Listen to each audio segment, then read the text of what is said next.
Welcome students. I am Miss Vinita Baikar, Assistant Professor in Government College of Arts, Science, Commerce, Sakrim, Goa. Today we are going to see the module name Reproduction in Anthoceros, that is Vegetative Reproduction, and the title of the unit is Bryophytes. The outline: Introduction of Anthoceros, Systematic Position, Modes of Vegetative Reproduction. Learning outcomes: Student will be able to understand vegetative reproduction in Anthoceros.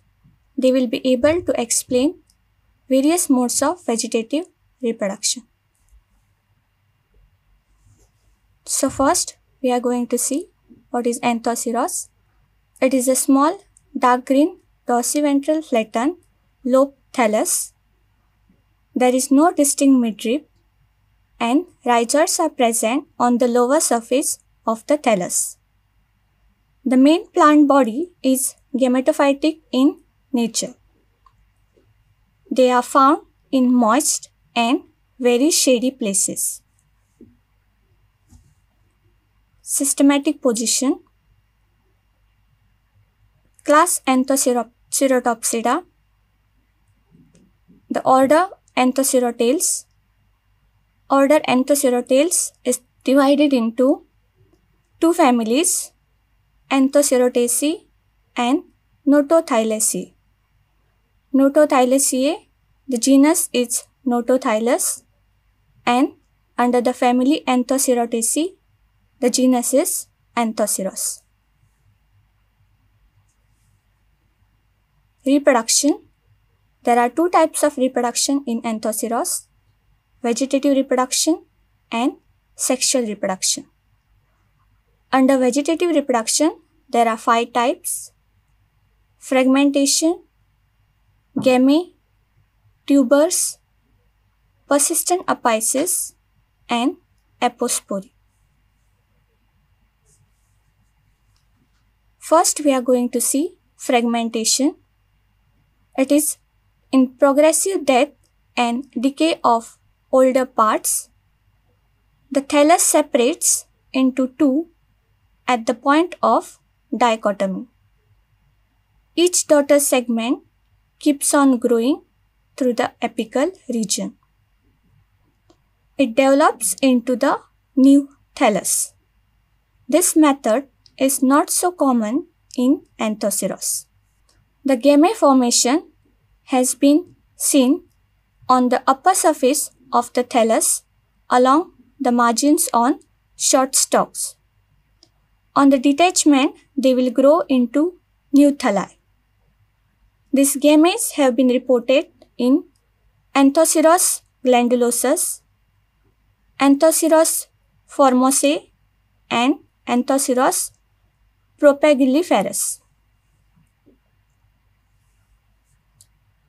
Third method is tubers formation. Tubers are rounded, thick-walled bodies formed during the adverse condition. During dry seasons, the thallus dies off, and in the favorable condition, the tubers develop into the new thalli. They function as the organ of perennation and means of vegetative propagation. They have been reported in Anthoceros himalayensis, Anthoceros tuberosus, Anthoceros piersoni, and Anthoceros hulli. Then it's persistent growing apices. During the dry months, all the plant parts of the Anthoceros except the branch tips die. On the return of favorable condition, this dormant apices becomes active and grow into new plants. This have been seen in Anthoceros piersoni and Anthoceros fusiformis. Then last one is apospory. The new thalli may arise from the unspecialized cells of various parts of the sporogonium. Since they arise from the diploid sporogonium, they are genetically diploid. Instead of being they are diploid, they are normal in appearance.